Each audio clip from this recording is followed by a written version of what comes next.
سەنتەری یارمەتی مرۆیی لە لڤیڤ لە هەوڵێکی بێوچاندایە بۆ گەیاندنی پێداویستی و خۆراک و فریاگوزاری بۆ شارەکانی دیکەی ئۆکرانیا. تەلاری هونەری لڤیڤ لە ڕۆژئاوای ئۆکرانیا لە دوای هێرشە داگیرکاریەکانی ڕۆسیا بۆتە سەنتەرێک بۆ یارمەتی مرۆییەکان. خۆبەخشەکان لە وڵاتان و ڕێکخراوە جیاوازەکانەوە کۆمەک وەردەگرن و باریان دەکەنە ناو بەرهەڵگرەکانەوە و دەینێرن بۆ شارەکانی دیکە.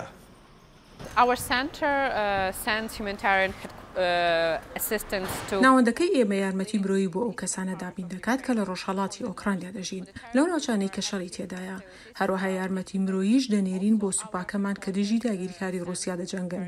ئێمە یەکێکین لەو ناوەندانەی لە شاری لڤیڤ هاوکاری ئاوارەکانی ناوخۆ دەکەین کە هەڵاتون بەرەو لڤیڤ لە ترسی موشک و بۆمبارانی ئاسمانی. ماریانە کۆلیبا سەرۆکی سەنتەری مرۆیی لە لڤیڤ داوای لە کۆمەڵگەی نێودەوڵەتی کرد کە بەردەوام بن لە پشتگیریکردنی ئۆکرانیەکان.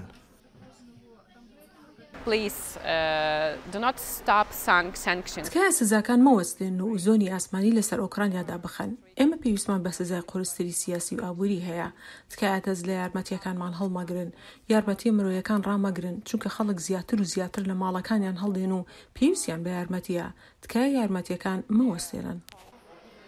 بەپێی راپۆرتەکانی نەتەوەیەگرتوەکان 6.5 ملیۆن هاوڵاتی ئۆکرانی لەو وڵاتە بە شەڕوێران بۆدا ئاوارە بوون و 4.3 ملیۆن هاوڵاتی دیکەش ئاوارەی وڵاتانی دراوسێ بوون.